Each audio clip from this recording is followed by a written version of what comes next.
नमस्कार फ्रेंड, आप लोग कैसे हैं? कमेंट सेक्शन में ज़रूर बताइएगा। मैं आज आप लोगों के लिए मैराथन क्लास लेके आया हूँ इकोनॉमिक्स का, जो कि टीचर बीपीएससी वाला बीपीएससी टीआरई 2 के लिए बहुत ही हेल्पफुल है। ये इकोनॉमिक्स का क्लास है। जिसका भी इकोनॉमिक्स बैकग्राउंड रहा है दोस्तों, वो इस क्लास को ज़रूर देख कर जाएंगे। सो गाइस, स्टार्ट करते हैं हम लोग। जैसा कि यहाँ पे देख सकते हैं कि इंपीरियल बैंक ऑफ इंडिया का नाम बदलकर 1 जुलाई 1955 को रखा गया था। एसबीआई रखा गया था। देश का बड़ा सार्वजनिक व्यावसायिक बैंक है भारतीय स्टेट बैंक, जैसा कि आप लोग जानते ही हैं। इस तरह से हम लोग आगे बढ़ते हैं। एसबीआई बैंक की स्थापना 1 जुलाई 1955 को गोरेवाल समिति की संस्तुति पर हुआ था। इस तरह से हम लोग आगे बढ़ते हैं दोस्तों। सर्वप्रथम 14 बैंकों का राष्ट्रीयकरण किया गया था। 19 जुलाई 1969 को किया गया था। इस तरह से आप लोग याद रखेंगे। दूसरी बार 6 अन्य व्यापारिक बैंकों की राष्ट्रीयकरण किया गया था। 15 अप्रैल 1980 को किया गया था। भारत में बैंकों के राष्ट्रीयकरण की संस्तुति प्रस्तुत की थी हजारी समिति ने किया था। इस तरह से आप लोग याद रखेंगे दोस्तों। नोटों का निर्गमन करता है आरबीआई करता है, और 1 रुपये के नोट एवं सिक्के को छोड़कर करता है। ये आरबीआई जो है सभी नोटों का करता है, पर 1 रुपये के सिक्के जो है कि नहीं करता, वो भारत सरकार करता है, वित्त विभाग। वर्तमान में नोट निर्गमन हेतु अपनाई जाने वाली प्रमुख प्रणाली न्यूनतम कोष प्रणाली है। नोट निर्गमन की न्यूनतम कोष प्रणाली अपनाया गया अक्टूबर 1956 में अपनाया गया था। आरबीआई के पास हर समय न्यूनतम कितने मूल्य का स्वर्ण कोष रहना चाहिए? 115 करोड़ रुपये का। फेडरल रिजर्व केंद्र बैंक है अमेरिका का ये बैंक है, फेडरल रिजर्व केंद्र बैंक।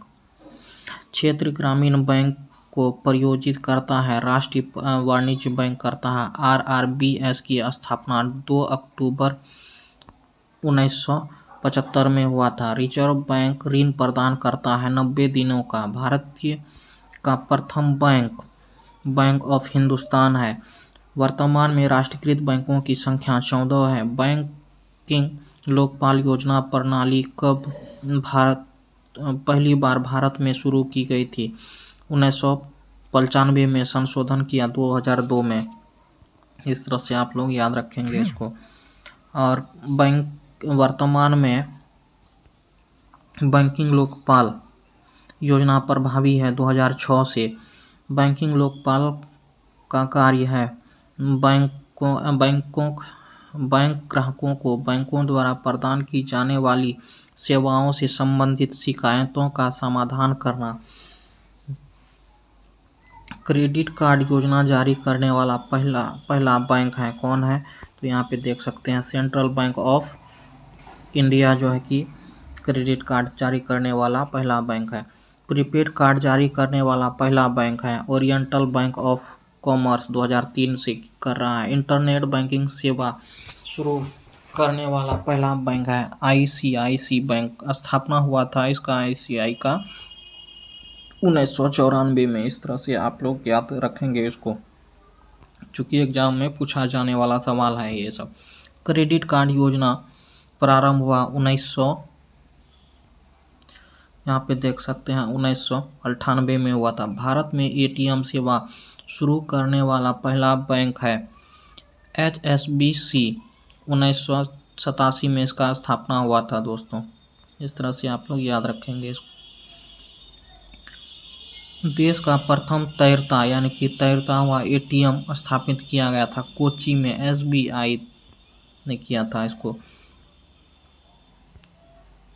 केंद्र बैंक जांच समिति की स्थापना हुई थी 1931 ईस्वी को। नर्सिंग समिति संबंधित है बैंकिंग संरचना सुधार में से संबंधित है नर्सिंग समिति।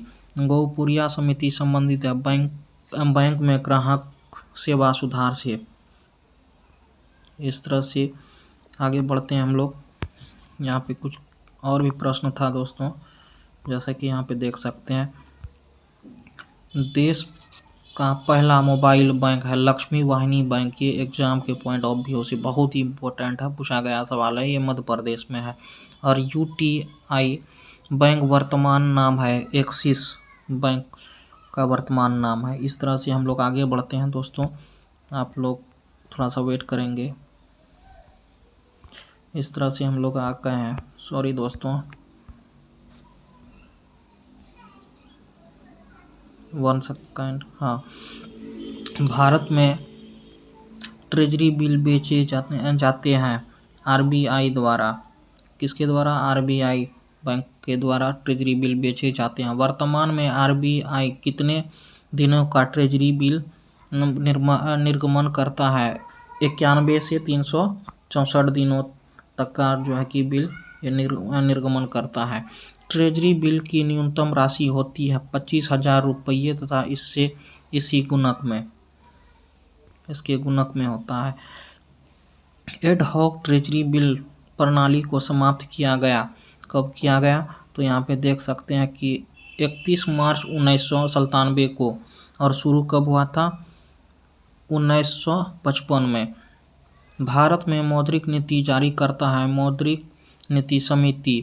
अध्यक्ष हैं आरबीआई के गवर्नर। इसके आरबीआई मौद्रिक नीति की समीक्षा करता है प्रति 2 माह पर। इस तरह से हम लोग आगे बढ़ते हैं। मौद्रिक नीति में प्रमुख उपकरण है repo rate, reverse repo rate, CRR और एसएलआर। आगे में हम लोग पढ़ते हैं रेपो रेट क्या है, इसको अच्छे से जान जाइएगा। ये एग्जाम में बहुत ही इम्पोर्टेंट सवाल है, ये पूछा जाने वाला सवाल है। जिस दर पर बैंक रिजर्व बैंक से उधार नकदी ऋण प्राप्त करते हैं उसे रेपो रेट कहते हैं। और वह दर जिस पर आरबीआई अन्य बैंकों से ऋण लेती है उसे रिवर्स रेपो रेट कहते हैं। यहाँ पे रिजर्व बैंक सीधा समझ लीजिए कि व्यावसायिक बैंक को देता है तो उसे रेपो रेट कहते हैं। और यदि उल्टा आरबीआई यदि किसी बैंक से, व्यावसायिक बैंक से रुपये लेती है तो रिवर्स रेपो रेट कहलाता है। सो दोस्तों, इस तरह से आप लोग याद रखेंगे। अब बैंक आरबीआई द्वारा निर्धारित राशि को जब नकद रुपये के रूप में आरबीआई के पास जमा करें तो वह कहलाता है नकद आरक्षित अनुपात, सीआरआर। यदि व्यावसायिक बैंक से जब रिजर्व बैंक अपने पास रुपये कुछ निश्चित दर पर सुरक्षित रखता है तो उसे सीआरआर, नगद आरक्षित अनुपात कहते हैं। यदि बैंक बैंक आरबीआई द्वारा निर्धारित राशि को जब प्रतिभूति के रूप में अपने पास रखता है तो वह कहलाता है वैधानिक तरलता अनुपात।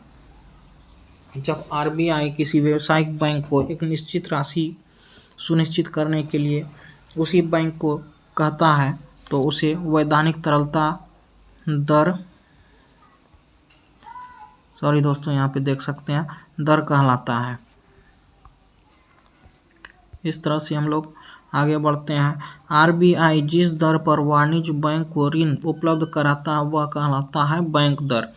एनईएफटी और आरटीजीएस साधारण है मुद्रा अंतरण से। एनईएफटी का पूर्ण रूप है, आगे हम लोग देखते हैं, national electronic fund transfer. NEFT का पूर्ण रूप है। आरटीजीएस का पूर्ण रूप है रियल टाइम ग्रॉस सेटलमेंट। ये जो है कि आरटीजीएस का है, ये पैसा भेजने के लिए नेफ्ट करना पड़ता है। आरटीजीएस ये सब पैसा भेजने के लिए एक बैंक से दूसरे बैंक के लिए है। आईएफसी का पूर्ण रूप हम लोग देख सकते हैं, यहाँ पे जो है कि क्या दिया गया है, इंडियन फिनेंशियल सिस्टम कोड, यानी कि आईएफसी का फुल फॉर्म यही होता है, इंडियन फिनेंशियल सिस्टम कोड। जो भी पूछे आप लोग बता सकते हैं आसानी से। भारतीय बैंकों का सर्वाधिक शाखा यूके में है।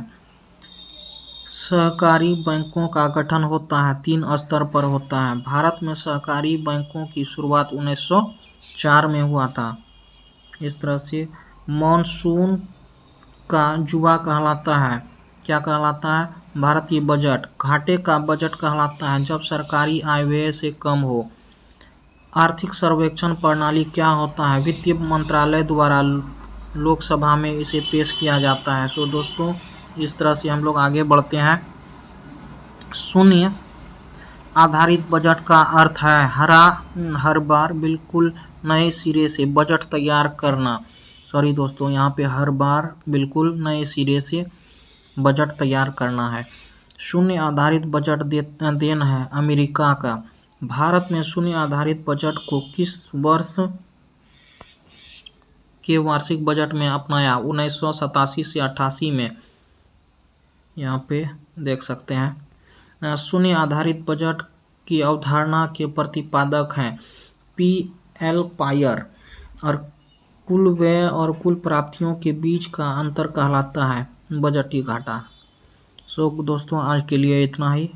मैं नेक्स्ट वीडियो में फिर से आप लोगों का अगले कड़ी के लेकर आऊँगा। इसी में इकोनॉमिक्स क्लास में बने रहिए हमारे इस वीडियो के साथ और लाइक सब्सक्राइब ज़रूर कीजिए। वीडियो को लाइक सब्सक्राइब नहीं किए हैं तो जल्दी से जल्दी कर दीजिए, क्योंकि मैं इस तरह का वीडियो आप लोगों के लिए जल्दी लाने वाला हूँ। सो गाइस, आज तक के लिए इतना ही। Thank you.